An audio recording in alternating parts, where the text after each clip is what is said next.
الأسبوع الماضي سألنا نفسنا سؤال: هل نحن محتاجين راحة أم مساعدة؟ كان أسبوع كتير صعب على فادي بسبب إصابة جسدية، وخصوصاً أنه أكتر شي بيبسطه لما يكون عم يبني البيت وبيطور المزرعة. بالإضافة لعطل بالسيارة كان لازم نلاقي له حل وبأسرع وقت. وبالرغم من أنه مرحلة البناء اللي وصلنا لها صعبة، بس قدرنا نركب أول جزء من شبكة الخشب على الروف المرتفع. ولهالأسبوع هدفنا نكمل الشبكة لكامل السقف لحتى نقدر نركب الأسقف المعدنية ونشوف بيتنا بالسقف الأخضر كامل.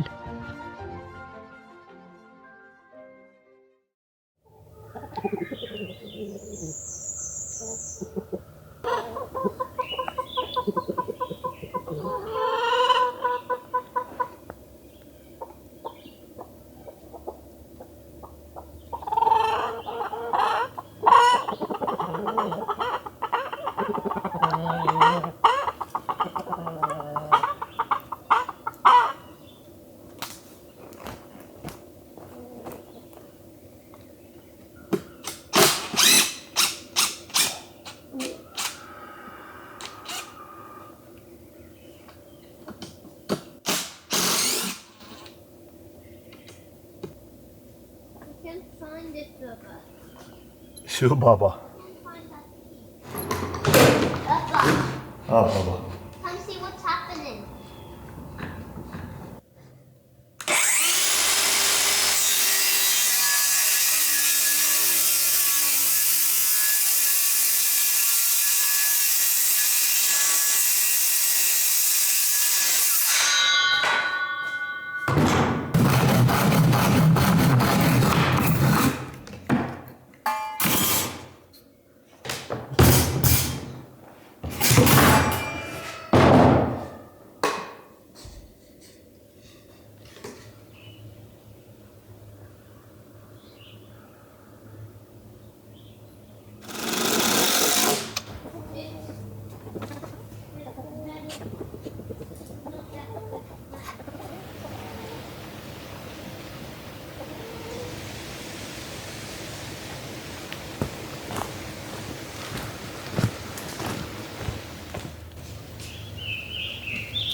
هذا زرعته على أساس إنه نصه فجل ونصه بيت روتس شمندر الأحمر. طلع كلياته فجل ومش ملحقين عليه، بلش يطلع بزر، بس يبلش يبزر بصير ينشف الفجل، بصير ناشف من جوا.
think how much?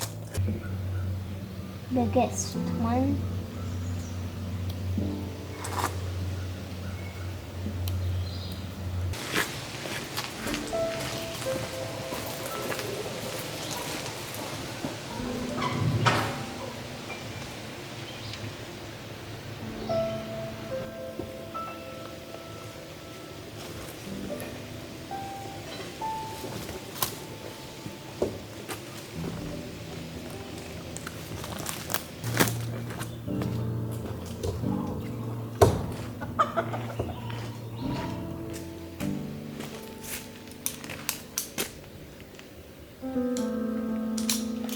حبل بهديك الجهة حبل غسيل.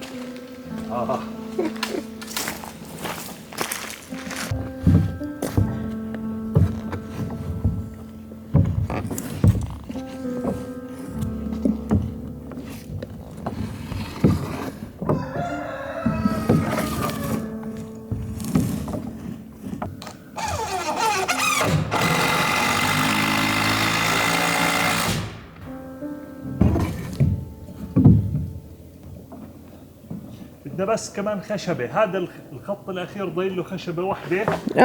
وبدنا نبلش بعدين نرجع نحط اللاد اللي بده يركب بالطول. اوكي. فبدنا خشبة 20 فيت وبدنا لاد.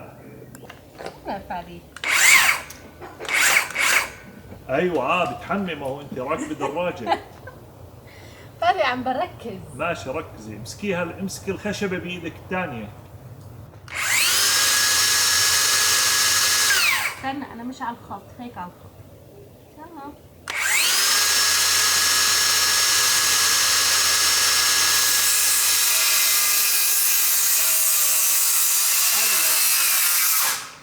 علق بعرف لانك ضاغطة عليه. حكيت لك دائما خلي القطعة اللي بدها تنقص يكون وزنها لتحت، مش يعني حطيتها بعيد عنها.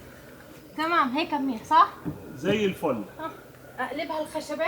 قصيها، اعملي اللي بدك اياه بس قصيها. مشان الله خلصي اللي علينا. طيب ها تمام. امسكي الخشبة بإيدك.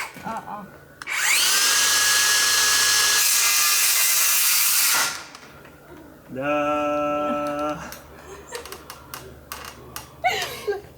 ارجعي جربي بس جربي، خليكي جربي. اوكي.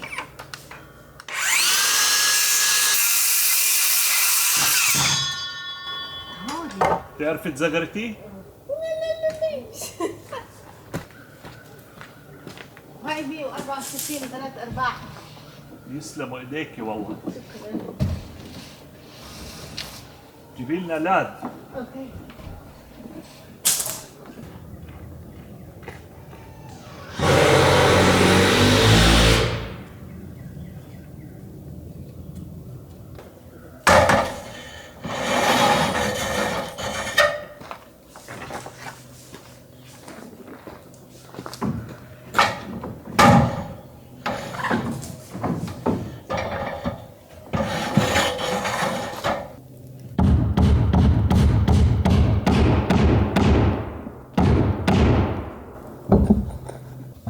يونان بينادي الدجاجة بكيزة.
فادي الحمد لله بخير وأموره تمام. شكرا لكل حدا سأل عنه، الحمد لله هو بخير مع التمارين ومع الراحة. واليوم هو موجود بأكثر مكان بيحبه بموقع البناء وعروف. رح المفروض انه نكمل الشبكة الخشبية اللي بلشنا فيها لحتى نقدر نحط الألواح المعدنية عليها، أو نشوف شو فادي المعلم فادي مخبي للخطوة التالية.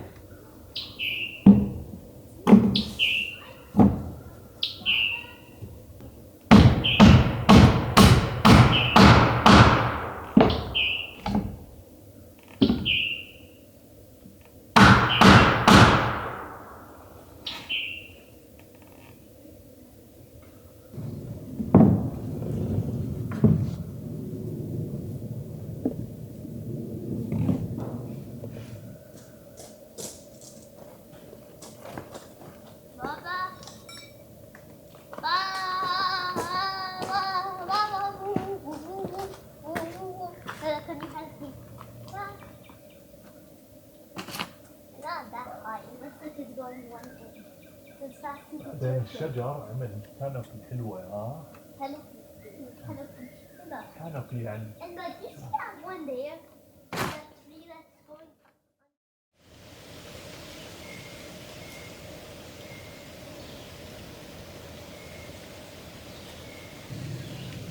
من أسبوع أو أسبوعين اشتريت كيس عشب، بذر عشب، واخترت منطقة التربة فيها كتير ضعيفة عنا بالأرض. نكشتها شوي وحطيت فيها عشب عشان أجرب هل العشب هذا رح ينمو في أضعف تربة موجودة عنا أو لا. حطيته 3-4 أيام بلش ينبت، فبما أنه ناجح المفروض أنه ينمو بأي منطقة بالأرض، لأنه هديك المنطقة ضعيفة جدا، كانت محفورة الأرض مقلوبة، التراب اللي من تحت كلياته طلع فوق. هذا وقت ما عملوا لنا السبتك تانك. فقررت انه هاي المنطقة اللي هون كلياتها اعمل لها عشب. عملت لها تحديد ونكشناها. كان بالليل بده ينزل مطر، مفروض زخات امطار، فنكشناها كلياتها ونظفنا منها الحجار والحصى والشروش، وفردنا فيها كل البذر تبع العشب. بس اللي صار انه نزل مطر غزير جدا جدا، فبعتقد انه كل البذر اللي حطيناه انسحب لتحت، مشي يعني انجرف. اكيد ضايل فيها شوي، بس لحد الان مش شايف اي تنبيت. بدي اعطيها كمان كم من يوم، ممكن عشان ما اجى شمس كفاية، لانها صلها كم من يوم مغيمة وكان حتى الجو بارد، يعني نزلت درجات الحرارة لل10. بدي اشوف هلا كم من يوم هيها بلشت تدفي. اذا رجع نبت برجع بشوف وين في اماكن انسحب منها البذر، برجع بزرعها من اول وجديد. وظهري بتحسن بطيء، عم بريح اكتر. الشغل فوق كان شوي بتعب اكيد، بس انا عم بحاول اني ما اضغط على حالي. اول ما احس انه بلش يضرب عليه ظهري عم بريح. والسيارة ما صار عليها اشي لسه. وصلت لها دينامو، وصلت لها ستارتر مع الاوتوماتيك تبعه. اللي خلاني اوصي لها الاوتوماتيك والستارتر انتو، لانه كمية تعليقات كبيرة اجت تحكي انه بما انه البطارية شغالة صح والدينامو شغال قراءاتهم صح، معناته المشكلة بالستارتر والاوتوماتيك. فاتجهت معاه، وصيتهم، بستنى يوصلوا عشان ركبهم. عم نستفيد كتير من الخبرات تبعتكم، كل واحد في عنده تجربة عم بشاركها معانا، هذا اشي كتير منقدره. بنحاول على قد جهدنا نقرأ كل التعليقات اللي عم تيجي، ونفسنا اكيد نرد عليها كلياتها. اشي كتير منقدره. بس يوصل عم بأجل البريك تبعي، عم بفكر انه بدي اريح يوم، بس بقول بس يوصل الدينامو باخد السيارة بغير لها اياه، منه بكون راحة ومنه بكون نستفيد انه منغير الدينامو. ونشوف اليوم وين بدنا نبلش. ولا لا مدام؟ ما شاء الله عنك.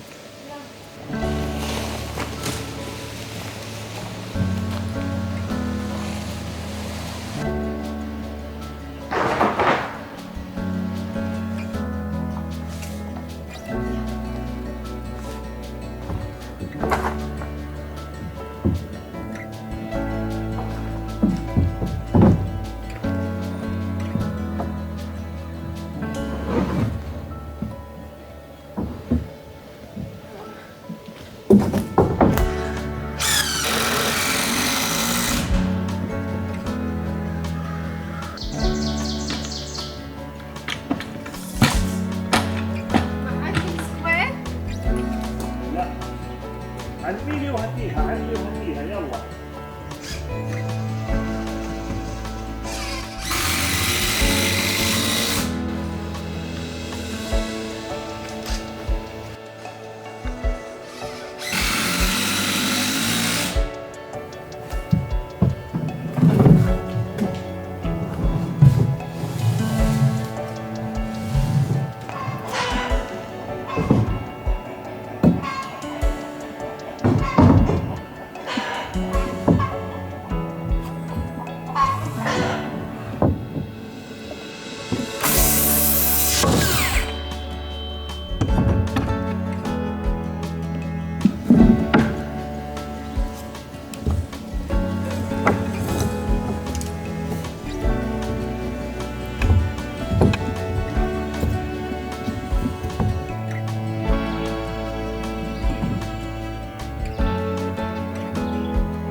قد ايه ضل لنا سبايدر مان؟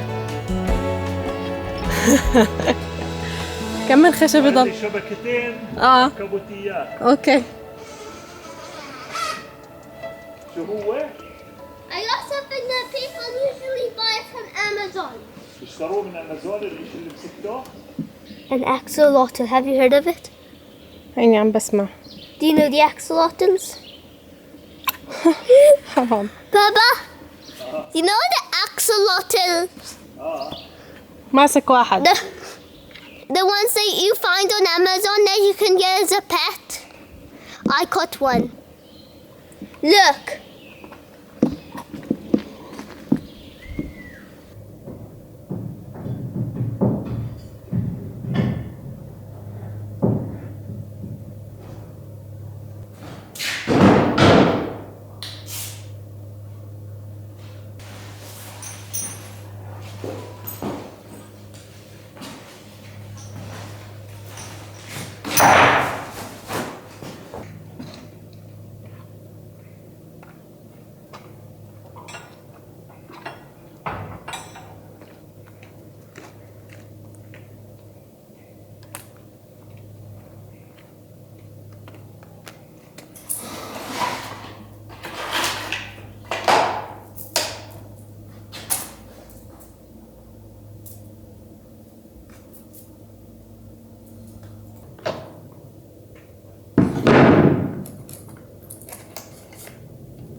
لا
الامريكان بيوتي شو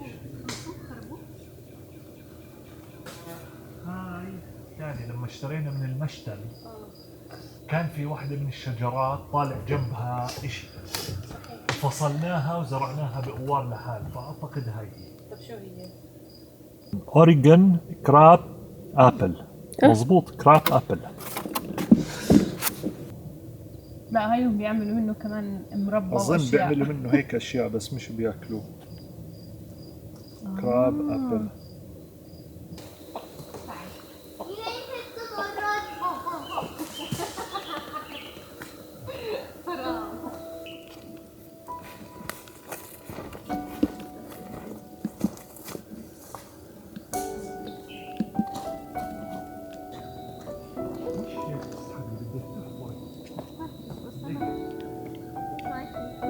لسه.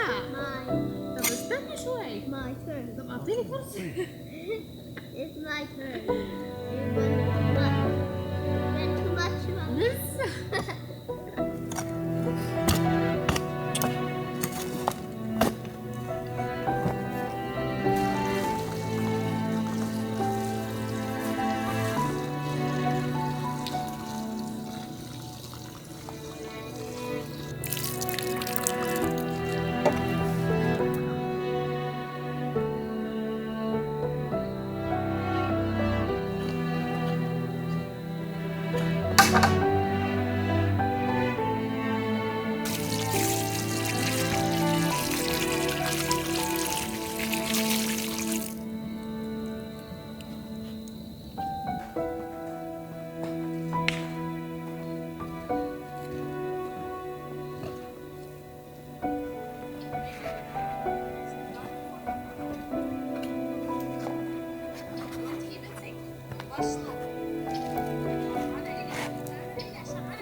هذا التانك اللي بجمع فيه مية المطر. في على سطح الار في مزراب، والمزراب بنزل على اليمين وعلى الشمال، فهذا دائما بيكون موجود هون بعبي مية مطر. وبعد ما يتعبى في تحت الار في كمان بسموها ووتر بيلي، زي اشي اسود بس مبطوح على الارض، بتبلش تعبي بهداك بعد ما هذا يعبي. فيها شوية تسريب هون، شكله الحنفية بدها شد، ممكن حدا خبط فيها وهو ماشي.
النباتات مزبطين بشكل عام، كل شيء أموره جيدة، بلش يدفي الجو. ومبارح زرعت أشجار زينة، هدول أخذناهم من سنة من عند في هون إشي اسمه زي وزارة الزراعة، بتكون بكل كاونتي، بيقدموا أشياء بأسعار رمزية بس من النباتات النيتف، بتكون اللي أصولها من هاي المنطقة. كنا ماخدين منهم أشياء وظلت بقواوير كلياتها، جزء منها عاش جزء منها لا.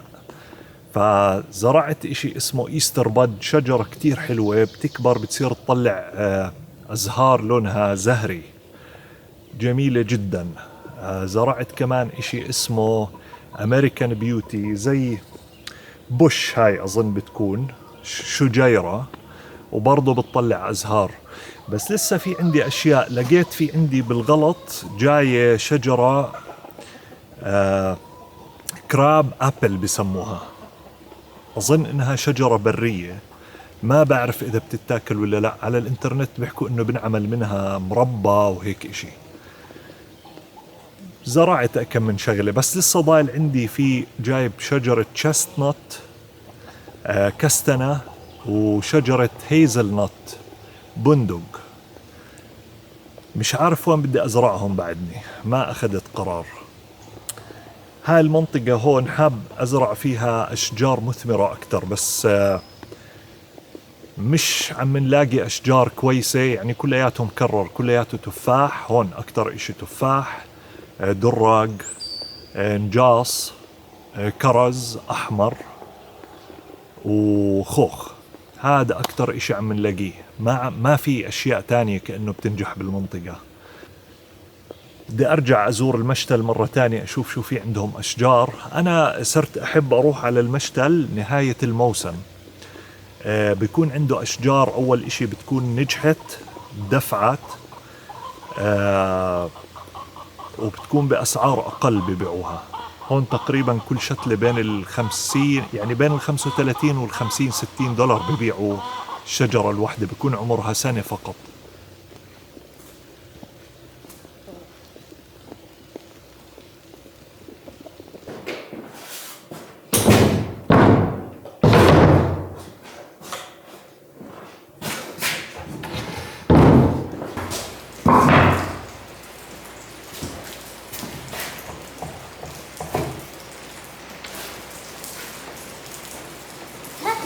Why is this?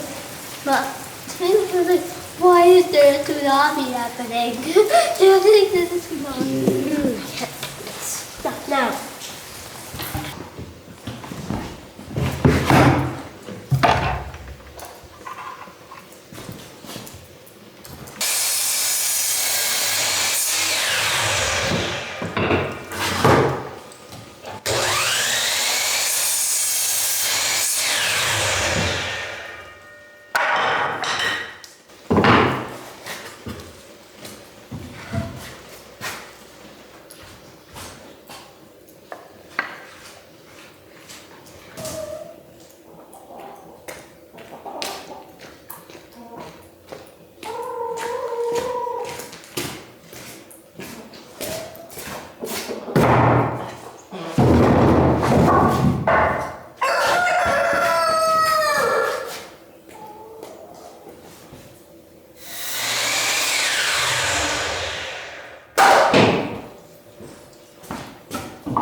ولا فيك تسحبه؟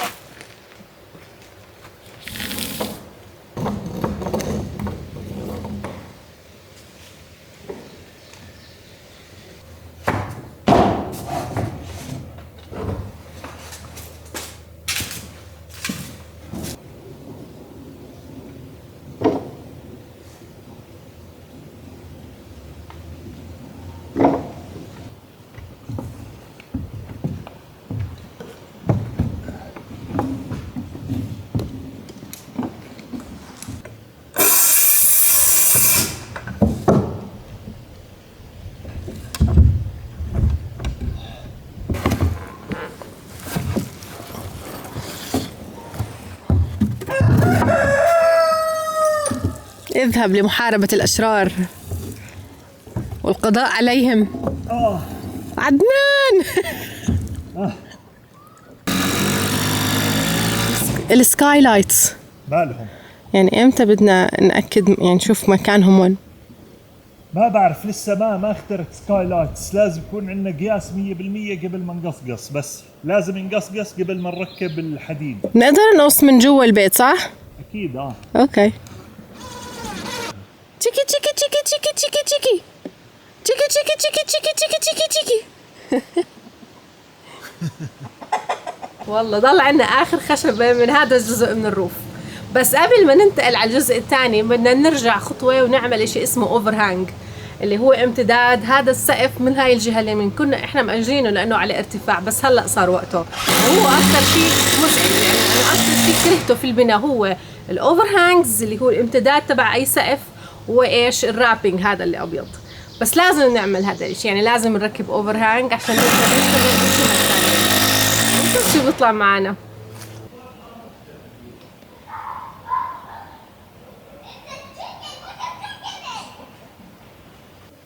بدنا نبلش. اول شيء بدنا نحط على الواجهه على الحيط. بعدين بدنا ناخذ القطع بيركبوا بالنيلر على هاي الخشبه. بعدين ناخذ الصب فيشيا نركبها فوقها. نكون قدرنا نبلش الواجهه الثانيه.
وين نهاية الخشبة؟ يعني مع اسحب كمان.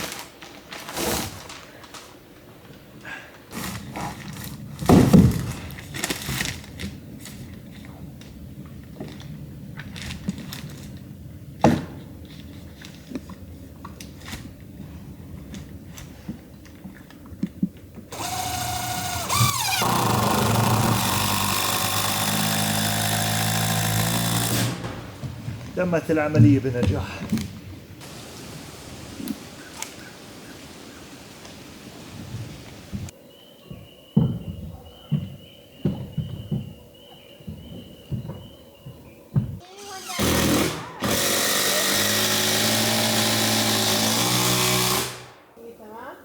هندسة طبعا.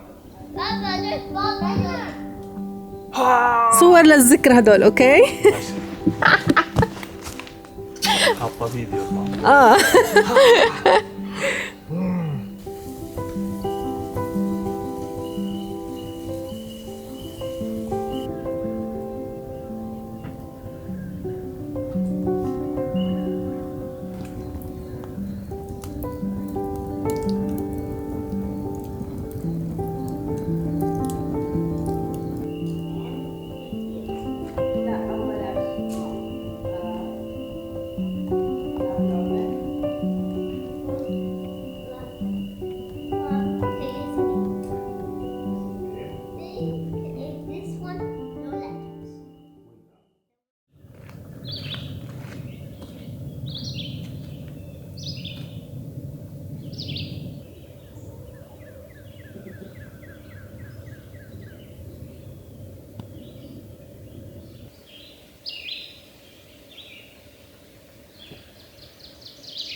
كيكادياز بلش موسمهم.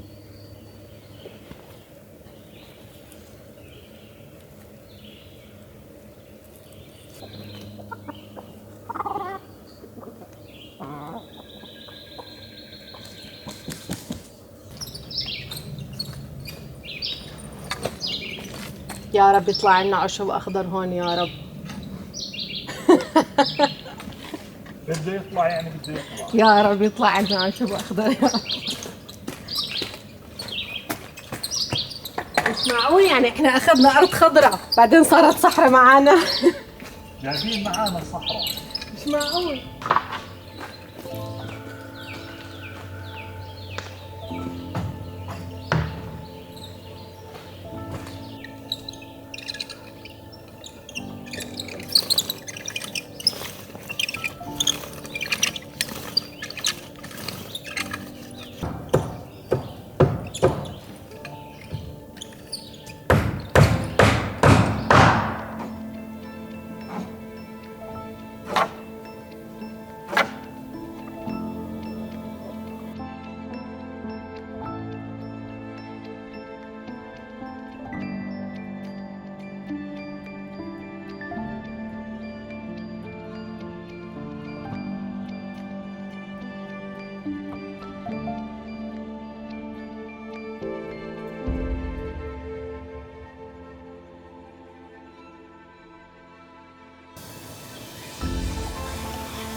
مشوق؟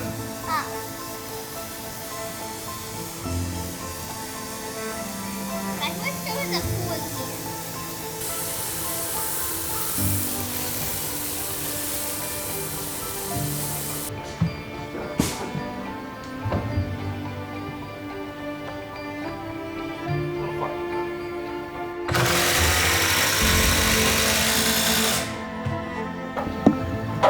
أول خط هو أصعب خط بيكون، لأنه على السلالم مجرد ما الواحد صار قادر يطلع فوق يصير اسهل. يصير العملية أسهل.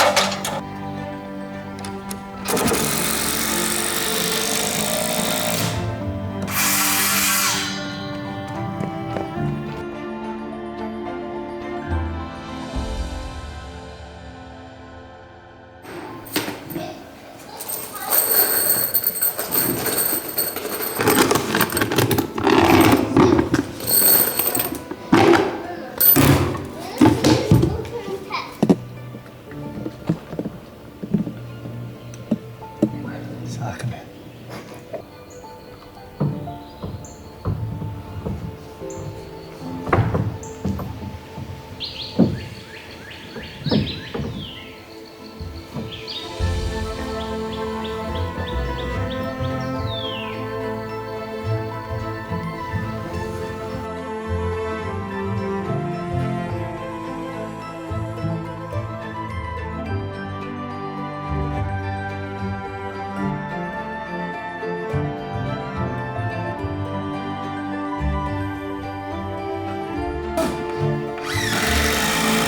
للذكرى، صورة للذكرى.